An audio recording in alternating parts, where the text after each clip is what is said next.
G'day, Steve Morgan here from Australian Bass Tournaments and Fishing Monthly magazines. And over the last couple of years, I've been live streaming each of my days on the water during tournaments. And a technique that I think I've used a lot, but possibly haven't explained a lot, is how to fish the unweighted Ecogearaqua. I call it aqua fishing. You may think by that you get an Ecogearaqua, throw it on a jig head and pop it around like you would a Z-Man grub or something like that. It's not the case. It's a technique that's had its genesis with Takeyoshi Orimoto, who's one of the designers from Ecogear, who always comes out to Australia when they test their gear. And I really enjoy fishing with Taka. He teaches me a lot, and this is one of the techniques that he seeded, and I think we ran with pretty hard. So when I talk about aqua fishing, it's using this bait. This is it's an Ecogearaqua. It's a bio bait. So it's sort of like a gulp. It's made up of natural ingredients, and they decompose in the water. So they're sort of, the inside of this plastic packet is quite environmentally friendly. They make them in a couple of sizes, and they make them in various shapes. The one that we use for this technique is called the Bream Prawn. Bream Prawn, you can tell because it's got a brim on the front, and there's two sizes in the Bream Prawn. There's a 50mm and a 40mm, and the one I like using is the 50mm because one, bigger fish tend to eat it, but also it's easier to cast and it fits really well with the hook and leader and rod setup that I'm going to show you. Just while we're talking about the aquas, this colour here, it's salt and pepper. It's white with some black spots through it. That tends to be my favourite colour. Not because I think the fish eat it better than anything else, it's because I can see that white bait in the water. Later on in this segment, we're going to have a look at some of the new colours that they've got out, but there's a teaser for those. We're going to come back to those later on. If you're a bream fisherman, I'm pretty sure you're going to have a 7-foot-ish fast action rod, spooled with a bit of braid, and fluorocarbon leader. It's the standard sort of setup that Bremen uses. My aqua rods are probably a little bit more specific than that 7-foot spin rod. This one here, it's probably a rod you can't get anymore, but this is a Daiwa Aging rod. An Agi in Japan is a yakka or a yellowtail, and these are a very, very fine tipped rod designed to present those small baits to the Agi. In this technique, what it means is I've got a very soft tip that can really flick this unweighted bait out, but then it has a stronger butt section where I can set the hook, and setting the hook is a really important part of this technique. I've got another one here, like that's a little 2500 Daiwa Steez there. This is a little 1000 size Shimano Stella, but again, a fairly strong rod that's got a lightish shorter tip on it. If I was to pick my favourite aquaring rod of all time, it's this one. It's the Aging 7'4" L-S. If you're looking for them second hand, that might be one that suits you. They make an AGS version of this rod as well, which I don't like as much. I think the one with the stainless steel or the titanium guide frames are just, it's a little bit more suitable for the technique. Both of these reels are spooled with Suffix 6-pound nano braid. Now the nano braid, reasonably new line from Suffix. That's it there. Very fine braid. It's a nice colour. It doesn't sort of shed its colour because it hasn't got much colour. It's got a slight green tinge to it. I've been using that for probably the last 12 months and found it excellent for this technique. That's 8-pound there, but 6-pound is probably what I prefer the most. The next part of the equation is the leader. I love this stuff. This is Yamatoyo Chinu Harris. Again, it's got a brim on the front, so you can't really go wrong. That's brought in by the same guys that do the Ecogearaqua baits, actually, and Tony and his team, good supporters of the Bream Tour. This is really, really abrasion resistant, and it holds a knot really well. And I've found that I take this in my boat now, anything from 3 to 10 pound. You can get 3, 4, 5, 6, 7. I'm not sure if you can get 8, but you can get 10 pound in it as well. Great leader. I tie that straight to the nano braid with an FG knot. Takes a little bit, it's a bit fiddly and a bit finessey, but a 5 or a 6-pound leader is probably my standard. If it's really finessey, I'll go to about a 4-pound leader. Anything lighter than 4 pound, you find you might break it on the strike, so I sort of stay away from it. So I have probably a rod length and a half of this Chinu Harris leader on there, and then on the end, it's the Van Fouke Magic Beak worm hook. Now this is one that just, it's not made for aquas, but this #1 Van Fouke hook fits the 50mm Ecogearaqua absolutely perfectly. And I'll show you how we're going to put one on. I don't have an open pack there, I don't think, so I'm going to open this pack. One tip with the pack, you pull it open, leave that on, because that's just a bit of rubbish that might blow out of your boat, so it keeps it in the boat and out of trouble. Pull out the aquas, they come out pretty straight usually, and you can use these aquas both ends. So you can rig an aqua from this end or from that end, and they work equally well, mainly because most of the retrieve, the lure's just sinking. So I get this hook, that number 1 Van Fuuk, and I usually start from this end without the tentacles on it. So it has a top and a bottom. It's got a flat bit on the bottom and a top. I'll go through the first way is pinch it off at the bottom and just go through a little bit like that. So you've got it through. I'll push that all the way through to the end, and you notice these magic beaks actually have this little tag on the end which stops that lure going up the line. So I'll pull that lure until it comes up to that tag. I'll measure it, and then I'll punch it through, and it will sit just like that. That's exactly how it sits. That point is covered up enough to not snag, but it's exposed enough for when the bream bites on it, it's going to go into their mouth. And that is the rig. There is no sinkers on it. There's no extra scent on it. You put it straight on and you can fish it. Now, when you hook a fish, it may tear this part of the bait here. When it does, you flip it over and you rig it the other side. And then when that tears, you flip it over and rig it from this way. And when that tears, you rig it the 4th way. So you can only get 4 rigs or 4 tears out of a bait. So you might catch 4 fish off that, or you might catch 10 fish off that.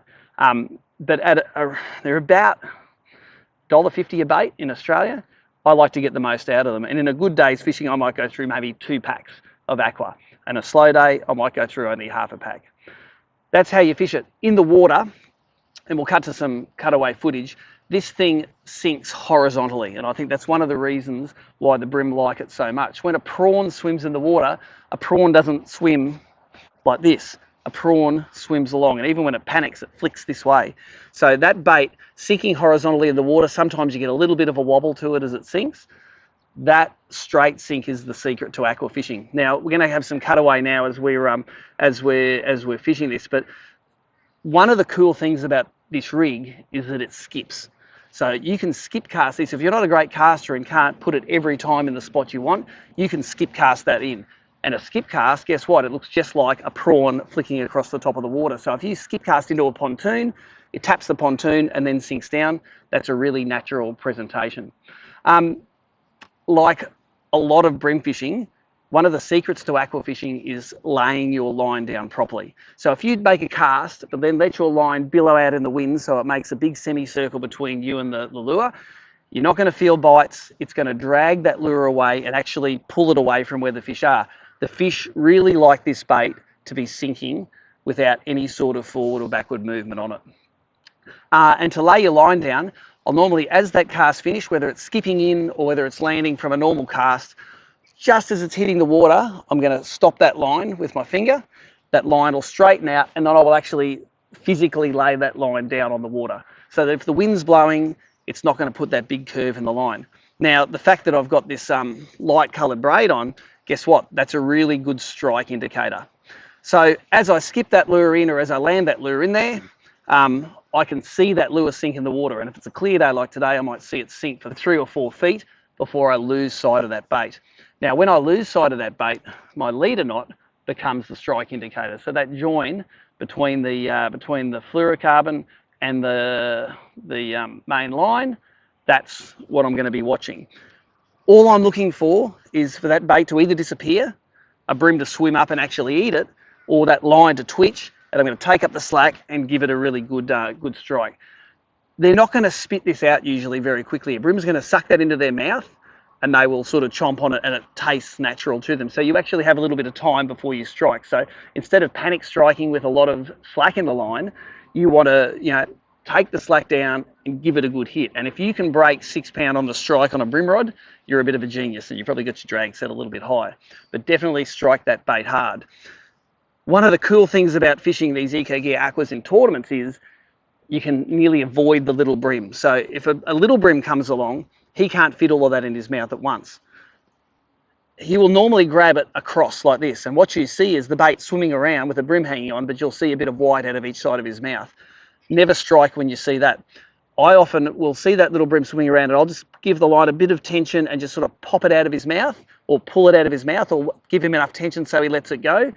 That's a really good retrieve for a big brim, because a big brim isn't as spooked when the bait's coming out of the mouth of a little brim. Like, they're used to bullying those little fish and stealing their baits. So that's basically it. You throw out, you put it in the right spot, you leave it there as long as you can, you watch for the strike, and then you hit them hard. And that's it. Hit them hard. I think we're going to go and do some aqua fishing now and run through it. Before we start though, I'm going to show you some new things. These came straight from Orimoto and the Ecogear guys. These are some new colours in aquas that I think are going to be good. Probably my least favourite. This one here, the hot orange. Don't know what the motivation of that fella is, but our challenge today is going to be to catch one on each of these colours. That's hot orange. Doesn't really look like a Gold Coast chip, but we're going to see if that one works. Then it gets into my hitting zone. You know, this is probably a morph between the famous pink grub and an aqua. So that's a pink colour called Pink Glow. Don't know if these are going to make it to the market, but this is the prototyping process. This one here, it's called Midnight Glow. So that one there, it actually does. Yep, it actually does glow in the dark. And the famous pink rub, guess what? It also glows in the dark. So even though it's not nighttime, this may have something in it which gets the brim to bite. Next one here we have is Natural Chartreuse Glow. That looks awesome. If it ain't Chartreuse, it ain't no use. And finally, Weed Shrimp, which looks very similar to the Chartreuse Glow. This one here is the Weed Shrimp, but that should be right in the hitting zone of a lot of these Gold Coast fish as well. Nothing much to do now, apart from go aqua fishing, and let's see if we can catch some brim. All right, this is Midnight Glow. It's full of all the nice aqua juice. Let's get one out and see if they're as good as I think they're going to be. This has got to be a no-brainer. It's as close as they make to my favourite salt and pepper. So like most Gold Coast fishing, there's a real pattern to these fish. On the run-in tide, which we've got now, we've got the first, we're a third of the way up a run-in tide. Those fish are moving off the structure and up onto the beaches. And you can actually see those fish pretty easily. So you can lead cast those fish, you can throw it and skip it along the top to get their attention, and then drop it down in front of them. It becomes a real sight fishing tool. As that tide turns though, after the top of the tide and starts dropping, those fish move back under the pontoons, and on a bright sunny day like today, that's when you're going to find them under that structure.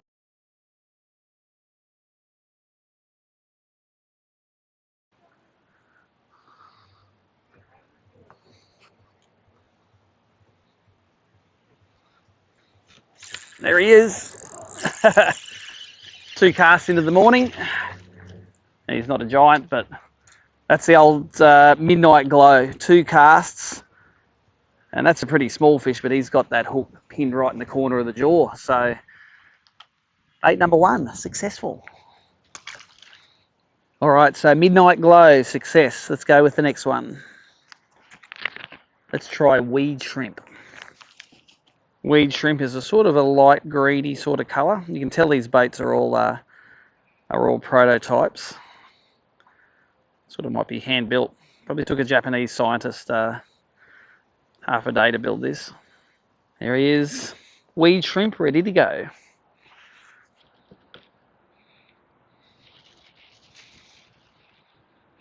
Oh, look at that. While I'm cleaning the lens, there's a brim running off with that aqua.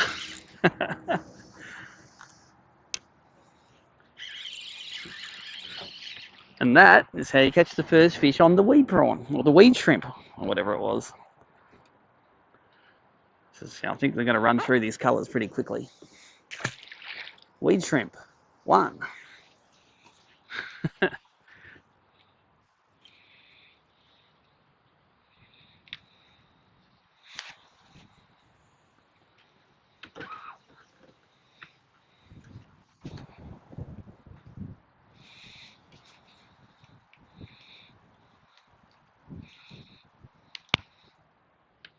There's 1 on that one. 2 on the weed shrimp in 2 casts. We like that. Seems like a bit of camera maintenance gets them biting.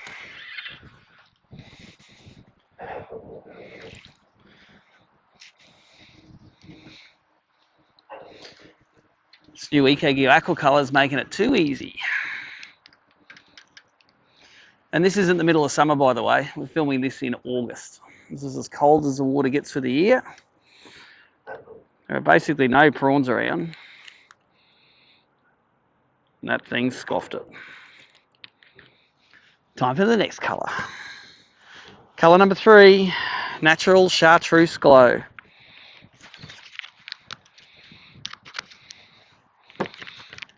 This has got to catch them. This is like a salt and pepper aqua, humped a gulp, chartreuse and white. That colour looks great. Natural Chartreuse Glow, ready to go.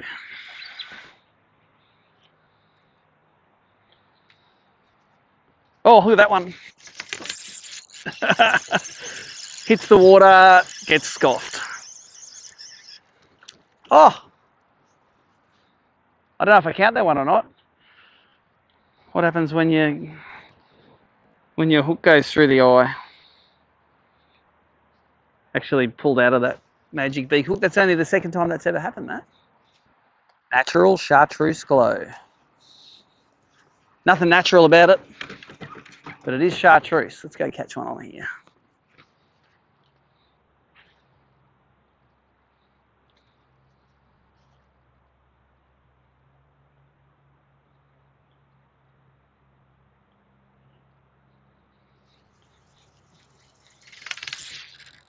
There he was, still under the pontoons.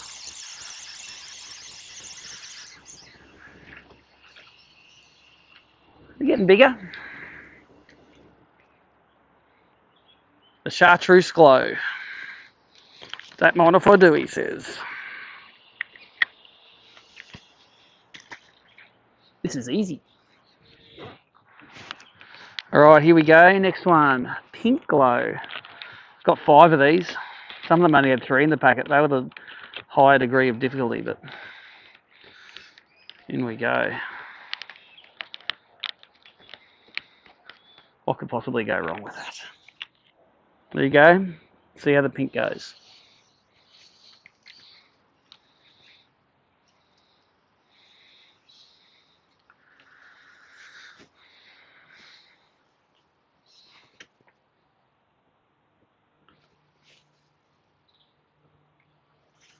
Oh, first throw of the pink. I'm embarrassed for the bream. They're not putting much of a fight today. They're giving in easy to these new Ecogearaqua colours.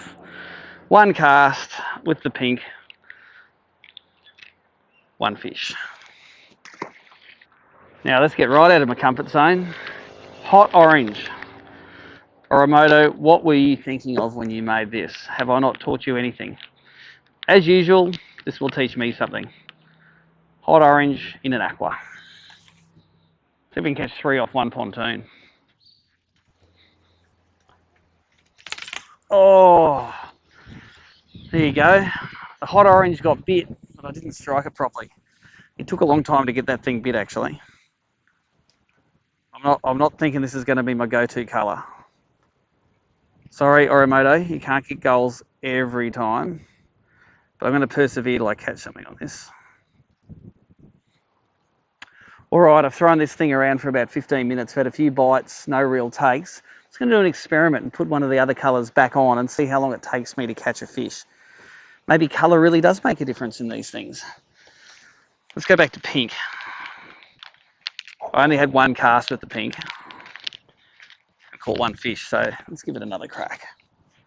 But with the hot orange, I fished 10 places that look this good, so let's see what goes on.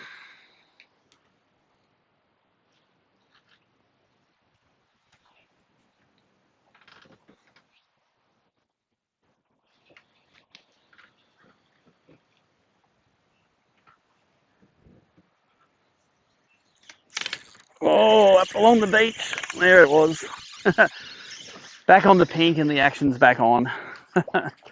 Well, and they are getting bigger. So New Ecogearaqua colours, got 5 there. 4 of them get 10 out of 10, 1 of them gets 0 out of 10. Tony, load me up with everything except that hot orange.